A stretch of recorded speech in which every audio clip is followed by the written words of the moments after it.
주식에 휩쓸리는 마음을 어떻게 가라앉힐 수 있을까요?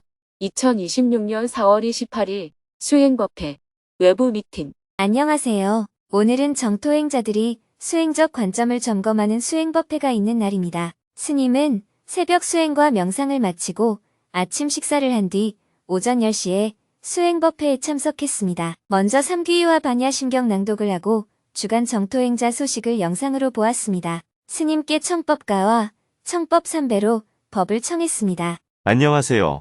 정토행자 여러분. 봄이 점점 무르익어 온 산과 들이 푸르름으로 물들어가고 있습니다. 4월 초에는 잎이 나기 전에 꽃이 먼저 피는 개나리, 목련, 벚꽃이 흐드러지게 피었고 지금은 잎이 난 뒤 꽃이 피는 철쭉 개통의 꽃들이 아름답게 피어나고 있습니다. 저는 지난 금요일부터 일주일간 시리아를 방문할 예정이었는데 중동에서 일어난 전쟁으로 인해 항공편 운항이 중단되어 일정이 연기되었습니다. 덕분에 두북 수련원에 내려가 텃밭도 가꾸고 과수원도 돌아보며 봄을 만끽하는 시간을 보냈습니다. 또 아픈 곳도 치료받고 손님 맞이도 했습니다. 오늘도 시리아 방문이 취소되어 여러분과 함께하게 되었습니다. 지난 일주일 동안 여러 회원들이 열심히 봉사활동한 모습을 보았는데 부처님 오신 날 준비와 농사 준비, 환경운동 등이 줄을 이루고 있네요.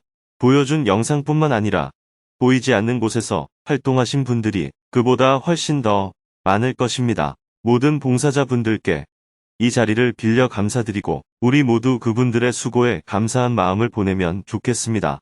여러분의 다양한 활동들이 정토회를 유지하고 발전시키는 근본 동력이 됩니다. 전쟁은 모두를 고통스럽게 만들 뿐입니다. 도널드 트럼프 미국 대통령은 중동에서 진행 중인 전쟁이 금방 끝날 것처럼 말하지만 여전히 계속 이어지고 있습니다. 호르무즈 해협은 아직 항행이 자유롭지 못하고 이런 상황에서 기름과 가스 공급이 어렵다 보니 유가가 오르며 전 세계가 경제난으로 아우성입니다. 그래도 우리나라는 비축유가 준비되어 있어서 조금 여유가 있는 상황입니다. 정부는 별도로 석유 확보에 나서고 세금을 감면해 유가를 안정시키는 등 여러 정책으로 대응하고 있습니다. 우리 국민들도 휘발유와 전기 등 에너지를 절약하여 정부와 함께 이 위기를 극복해 나갔으면 좋겠습니다.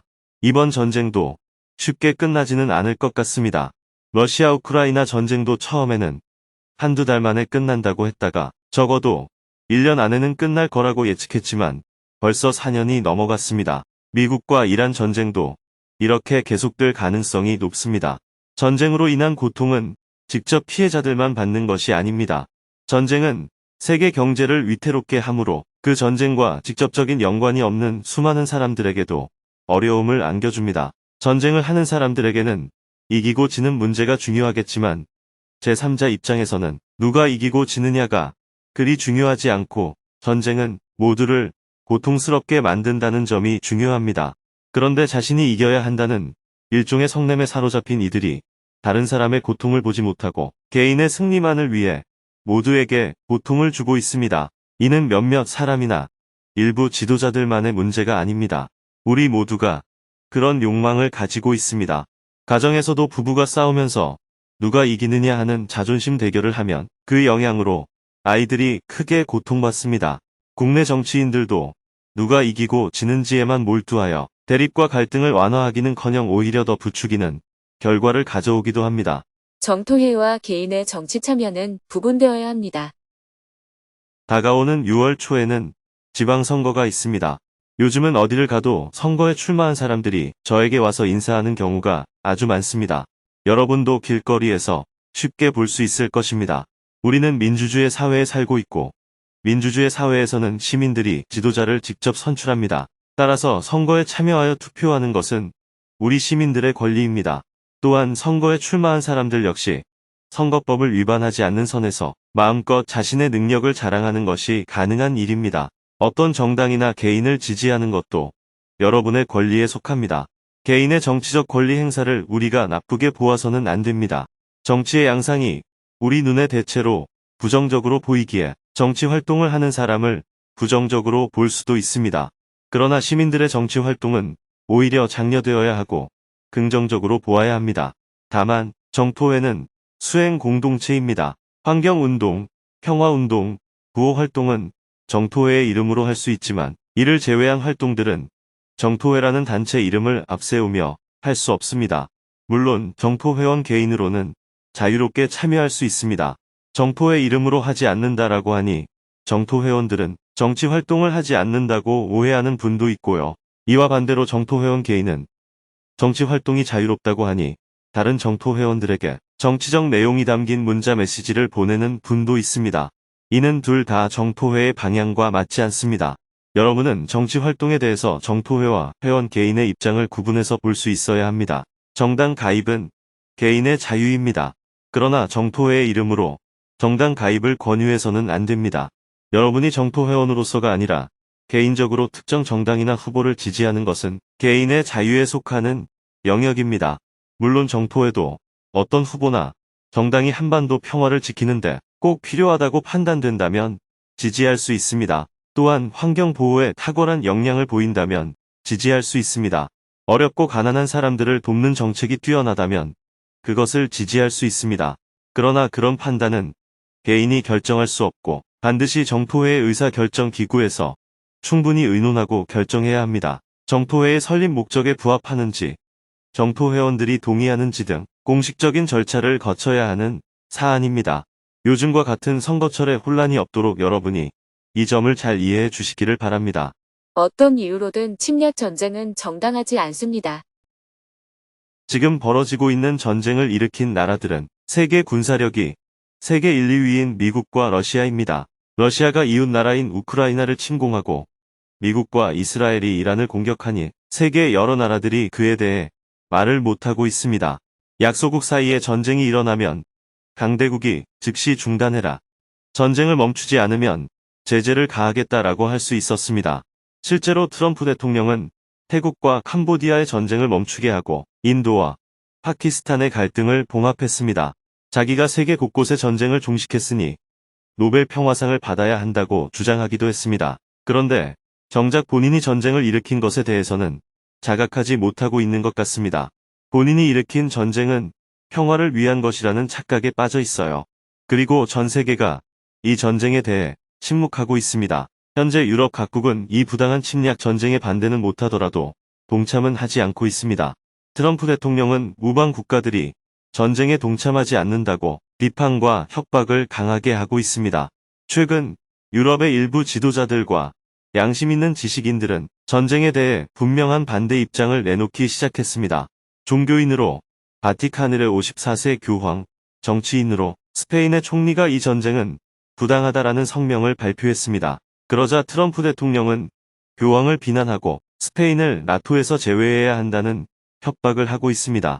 지금 한국 국민과 지도자들이 어떤 생각을 하는지는 잘 모르겠지만 이러한 침략 전쟁에 적어도 동참은 하지 않는다는 선은 분명한 것 같습니다. 그러나 이 전쟁의 부당함을 이야기하고 반대하는 용기는 아직 없는 것 같습니다. 미국에 반대했을 때 우리가 겪어야 할 국가적 손실이 염려되어서 그렇겠지요. 그러나 우리는 양심에 비추어 분명히 알고 있어야 합니다. 어떤 이유로든 큰 나라가 작은 나라를 침략하고 폭격하는 것은 정당하지 않습니다. 6.25 전쟁도 어떻든 북한이 먼저 공격했기 때문에 북한의 침략 전쟁이라고 이야기하지 않습니까? 우크라이나와 러시아 사이에 역사적으로 어떤 문제가 있었든 러시아가 먼저 군사 공격을 했기 때문에 세계는 러시아의 침략 전쟁에 반대하는 것입니다. 마찬가지로 이란에 대한 공격도 어떤 이유에서든 선제 공격은 침략에 들어간다는 관점을 우리가 가져야 합니다. 지금은 먼저 전쟁을 멈추고 휴전 상태에서 나머지 이해관계를 조정하는 것이 필요합니다. 한국 전쟁도 처음 1년 동안은 서로 치고받으며 남북으로 전선을 오르내리다가 휴전 협상에 들어갔고 협상 기간이 2년이나 걸렸습니다. 휴전 협상 중에도 전쟁이 지속되면서 수많은 사람들이 희생되었습니다. 그럼에도 불구하고 우리나라는 전쟁 발발 3년 만에 휴전을 했고 지금까지도 그 상태가 유지되고 있습니다. 이제는 정전이 아니라 전쟁을 완전히 끝내는 중전협정을 맺어 이를 바탕으로 남북관계를 평화적으로 정착시켜야 합니다. 남과 북은 지난 70년간 평화를 유지해왔지만 아직 전쟁이 공식적으로 종식된 상태는 아닙니다. 법적으로는 아직 전쟁 상태에 놓여 있는 셈입니다. 그렇기 때문에 정포회는 늘 한반도의 평화를 지키는데 깊은 관심을 가져왔습니다. 우리나라는 전쟁으로 인한 인명 피해와 재산 피해가 얼마나 큰 고통인지를 직접 경험한 나라입니다. 그런데도 남의 나라 전쟁에 대해서는 마치 강 건너 불구경하듯 지켜보고 있는 실정이에요. 적어도 우리는 부당한 침략 전쟁을 지지하거나 동참하지 않는다는 입장을 분명히 가져야 합니다. 그리고 전쟁을 반대하고 더 나아가 전쟁 피해자를 돕고 전쟁을 멈추게 하는데 기여하는 역할을 할 수 있다면 더욱 바람직할 것으로 생각합니다. 스님의 기조 법문이 끝나자 정토회원들이 일상에서 궁금한 사항을 질문하는 증문즉설의 시간이 되었습니다. 사전에 질문을 신청한 사람이 질문했습니다. 주식에 휩쓸리는 마음을 어떻게 가라앉힐 수 있을까요?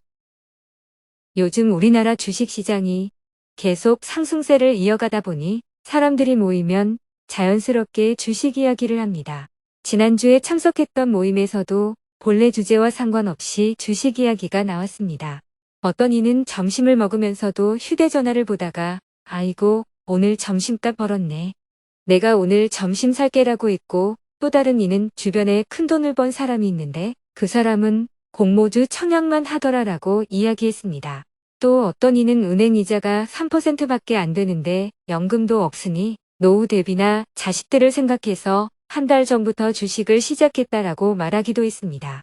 제가 주식은 불로소득 아니야? 라고 했더니 주식은 공부도 많이 해야 하고 계속 신경을 써야 하는 일이라 정신노동이야 라는 반응이 돌아왔습니다. 일면 이해가 되기도 했지만 예술이나 창작 활동도 아닌데 이것을 과연 정신노동이라고 할 수 있는지 의문이 들었습니다. 부동산이나 주식 같은 흐름에 휩쓸리는 제 마음을 어떻게 하면 가라앉힐 수 있을까요? 한국의 주가지수가 과거 2000대 후반에서 3000 정도에 머물다가 지금은 6000을 넘어서면서 1년 사이에 2배 가까이 상승했습니다. 사람마다 개인차는 있겠지만 전체적으로 보면 우리나라의 주식 자산 가치가 2배로 늘었다고 볼 수 있어요. 주식을 적게 가진 사람은 조금 늘었고 많이 가진 사람은 많이 늘었겠죠. 특히 재벌이나 대규모 자산가들은 지난 몇 달 사이에 아무런 노동 없이 재산이 2배가 된 셈입니다. 경우에 따라서는 5배, 10배로 증가한 사례도 있을 것입니다. 부동산도 마찬가지입니다. 5억 원 하던 집이 10억 원이 되면 가만히 앉아서 아무 일도 하지 않고도 재산이 2배 늘었다고 할 수 있잖아요. 50억 원짜리 자산이 2배가 되면 100억 원이 되는 겁니다. 이처럼 자산 가격이 급등하면 자산이 많은 사람일수록 더 많은 돈을 벌게 됩니다. 그렇다고 해서 주식이나 부동산이 없는 사람이 절대적인 손해를 본 것은 아닙니다. 그러나 상대적으로 보면 비슷한 출발선에 있던 사람들이 몇 개월 사이에 재산 격차가 2배 이상 벌어지는 상황이 생긴 것입니다. 예를 들어 같은 연구소에 근무하며 비슷한 생활을 해온 사람들 사이에서도 10년 전에 일산에 아파트를 산 사람과 강남이나 분당 쪽에 아파트를 산 사람의 자산이 지금 3배 이상 차이가 나는 경우가 있습니다. 서울의 북쪽은 집값이 별로 오르지 않고 남쪽은 2~3배 이상 올라서 같은 30평 아파트라도 지역에 따라 가치가 크게 달라졌기 때문입니다. 장사를 하든 직장에서 일을 하든 농사를 짓든 노동을 통해 얻은 소득은 근로소득이라고 하고 자산 가치 상승이나 이자 등으로 얻는 소득은 일반적으로 불로소득으로 분류합니다. 여기서 불로소득이라는 말이 반드시 부정적인 의미는 아니지만 본인의 노동 없이 자산 가치 상승으로만 얻은 소득이라는 점에서 그렇게 부르는 것입니다. 그런데 문제는 지난 20년 동안 국민 전체가 노동을 통해 벌어들인 소득과 자산의 가치 상승으로 얻은 소득의 규모가 통계적으로 비슷하다는 점입니다. 5천만 명 국민이 노력해서 번 소득과 자산 가치가 올라서 벌어들인 소득이 거의 같다는 거예요. 이는 필연적으로 빈부격차를 확대하는 결과를 낳습니다. 그리고 점점 더 그 격차가 급격하게 벌어지고 있습니다. 자산을 가진 계층은 소득이 많이 증가했지만 중간층의 소득은 소폭 증가에 그치고 저소득층은 오히려 실질 소득이 감소하는 현상도 나타나고 있습니다. 이런 상황에서 젊은 세대는 노동과 저축만으로는 평생 일해도 서울에서 집 한 채 마련하기도 어렵다고 느끼게 됩니다. 그래서 대출까지 동원해 주식이나 부동산 투자에 뛰어들고 자산 가치가 상승하면 근로소득보다 훨씬 큰 이익을 얻는 경험을 하게 됩니다. 그 결과 노동의 의미가 약해지고 투자에만 집중하는 경향이 생기고 부동산에서 영끌족 같은 말이 나오는 것입니다. 최근에는 정부 정책에 따라 부동산 시장은 억제되고 상대적으로 주식시장이 활성화되면서 부동산에 머물던 자금이 주식시장으로 이동하는 흐름이 나타났습니다. 현재 정부는 유휴 자본이 부동산에 가는 것보다 주식시장으로 가는 게 낫다고 보고 있는 것 같아요. 그러나 국민 소득을 전체적으로 살펴보면 주식을 가진 사람의 소득은 배가 늘었고 그렇지 않은 사람은 그대로 있으니 소득의 불균형이 심화되었다고 볼 수 있습니다. 사람들은 보통 보수적인 정치 세력은 가진 자들의 편에 서고 진보 세력은 소득이 적은 자들의 편에 선다고 생각하고 투표도 그렇게 하는 경향이 있지요. 그런데 역대 정부를 봤을 때 진보 세력의 집권 시기에 빈부 격차가 더 벌어진다는 통계가 나오는 것은 매우 아이러니한 일입니다.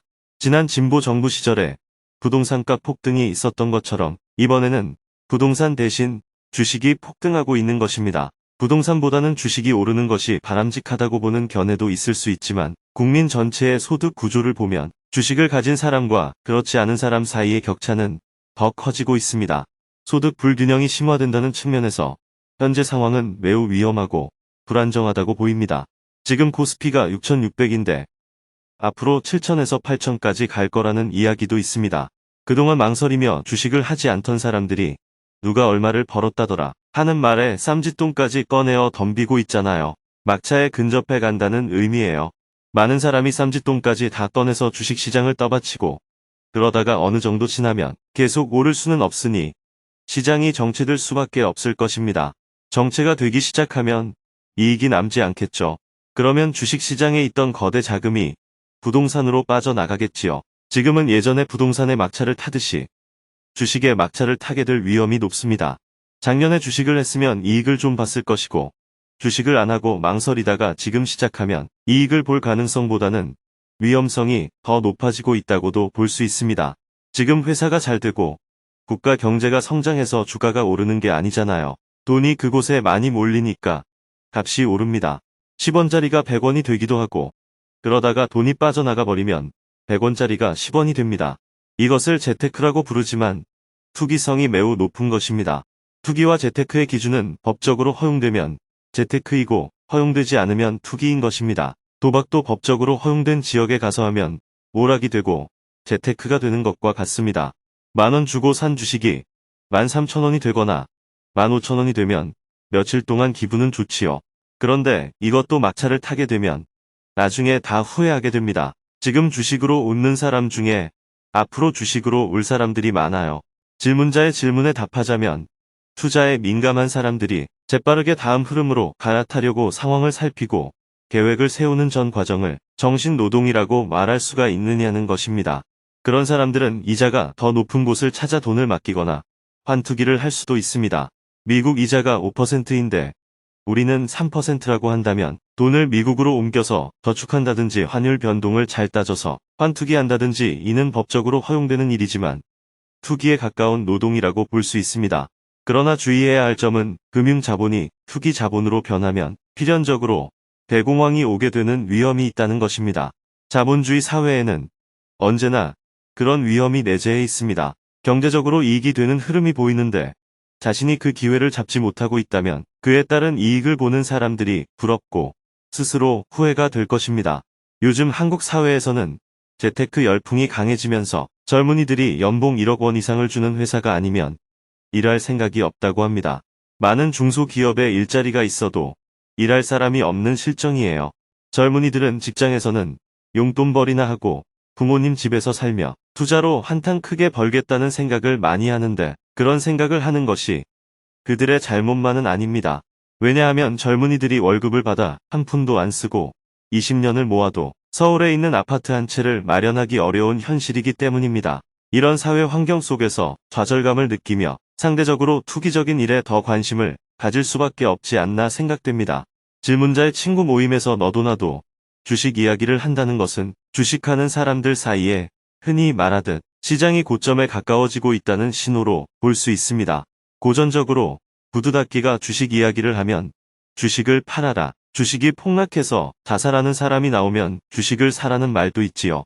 한국 주가지수가 7천에서 8천까지 상승한다는 전망이 많습니다. 하지만 7천일대 들어가서 8천까지 오른다고 해서 이익이 크게 남는 것은 아니잖아요. 따라서 지금은 신중하게 행동하는 게 좋겠다고 생각합니다. 투자를 하든 도박을 하든 그것은 개인의 자유입니다. 그러나 지금의 장세는 투기적인 성격이 강해졌다고 이해하시면 좋겠습니다. 네, 고맙습니다. 사전 질문자와 대화가 끝나자 스님은 현장에서 질문을 받았습니다. 질문자가 더 이상 없자 입정을 하고 공지사항과 사홍서원으로 오늘 오전 수행법회를 마쳤습니다. 스님은 밀린 업무를 정리하고 원고 교정을 본 후 오후 4시에 외부 미팅이 있어서 외출을 하고 회관으로 돌아왔습니다. 저녁에는 스님을 찾아온 분들과 미팅이 늦게까지 계속되었습니다. 내일은 오전에 조찬 약속 이후에 고 박상은 님의 추모식에 참석하여 법문을 하고 오후에는 여러 미팅을 할 예정입니다.